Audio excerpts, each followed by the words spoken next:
There is a song that every person in their early 20s seems to know right now, and if you ask them why they love it, they will tell you it just gets it. But what is the it they are talking about, and why does this particular song at this particular moment capture something essential about what it feels like to be young in 2024? Generational identity has always been constructed partly through shared cultural touchstones, and music has always been central to that process. Boomers had Woodstock, Gen X had grunge, millennials had emo and indie rock, Gen Z has bedroom pop and hyperpop. But the relationship between music and generational identity is not just about what you listen to, it is about what that music says about how your generation sees the world, processes emotion, and imagines the future. The song I am thinking about is melancholic but not quite sad. It has an upbeat tempo, but the lyrics are about exhaustion and futility. It sounds catchy and accessible, but the message is deeply pessimistic about the possibility of success, or stability, or happiness. This combination of sonic brightness and lyrical darkness is everywhere in Gen Z music, and it says something important about the emotional landscape this generation is navigating. Sociologists talk about generations as cohorts, who share formative experiences that shape their worldview and values. For Gen Z, those formative experiences include growing up during the Great Recession, watching their millennial siblings struggle with student debt and underemployment, coming of age during a global pandemic, witnessing the acceleration of climate crisis, and experiencing politics as constant crisis and dysfunction. These are not abstract background conditions, these are the material realities that shape what it feels like to be young right now. And the music reflects that, but not in obvious ways. Gen Z music is not protest music in the traditional sense. It is not making explicit political demands or calling for collective action. Instead, it is expressing a kind of ambient anxiety and resignation, a sense that the systems are broken but there is no clear path to fixing them. So you might as well make art about how it feels to live in the rubble. This comes through in lyrical themes that recur across Gen Z music. Mental health struggles, particularly anxiety and depression, are discussed openly and casually without the stigma or shame that might have been present in previous generations. Economic precarity shows up constantly. Songs about not being able to afford rent, working multiple jobs, feeling like you are running in place, relationship instability, and the difficulty of forming lasting connections. In a world of constant flux, climate anxiety appears more subtly, usually as background dread rather than explicit topic. But what is interesting is the tone. This is not angry music for the most part. It is tired music, defeated music, ironic music. There is a flatness to the affect that feels distinctly generational. Millennials were earnest, even in their sadness. Gen Z affect is more detached, more ironic, but the irony feels protective rather than smug. It is a way of managing overwhelming feelings by keeping them at a slight distance. The sonic characteristics match this emotional register. A lot of Gen Z music has this quality of being simultaneously catchy and numbing.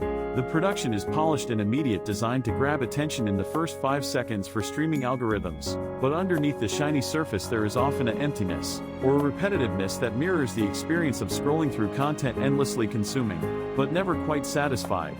Bedroom pop, which became huge during the pandemic, exemplifies this. It is music made alone in isolation with minimal production resources, but distributed globally through the internet. The form matches the content. Music about loneliness and disconnection, made in physical isolation, but seeking connection through digital platforms. This would not have been possible in previous generations. The technology did not exist, but it also would not have resonated the same way because the experience of isolation was different. Music has always helped generations articulate their collective experience and differentiate themselves from previous generations, but the speed has changed dramatically. Gen Z cycles through microgenres and aesthetic movements at a pace that would have been impossible before the internet. A sound or style can go from underground to mainstream to over in months. What took years in previous generations now happens in weeks. This creates a weird relationship to musical identity. You cannot build your personality around a stable genre or scene the way previous generations could, because nothing stays stable long enough. Gen Z relationship to music is more fluid, more about playlist curation and algorithmic discovery than about subcultural belonging. This reflects a broader generational experience of identity as something flexible and constructed, rather than something essential and discovered. The music also reflects changing relationships to work and ambition. Millennial music often expressed frustration about not achieving the success they felt they deserved. There was still an underlying belief that success was possible and desirable, if only the system would let them access it. Gen Z music seems more skeptical about whether success is even worth pursuing. Songs about not wanting to be productive, about rejecting hustle culture, about questioning Whether any of this matters are everywhere. This is not laziness, it is exhaustion and disillusionment. This generation watched millennials grind themselves into burnout for diminishing returns. They are coming of age in an economy where traditional markers of adulthood, home ownership, stable career, starting a family feel increasingly out of reach. The music reflects a rational response to irrational conditions. Why kill yourself trying to achieve things that are structurally impossible? Mental health is the other huge theme, and it shows up differently than in previous generations. Emo music talked about depression and self-harm, but it was often coded as individual struggle, something wrong with you personally. Gen Z music talks about mental health as collective experience, structural problem.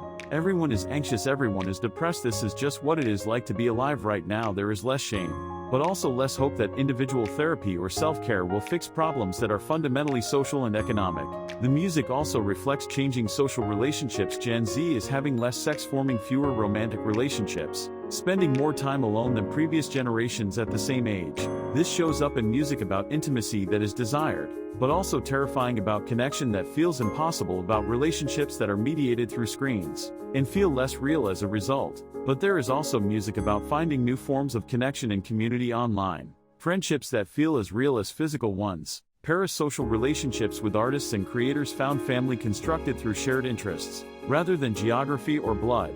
The music both mourns the loss of older forms of connection and celebrates the new forms that are emerging.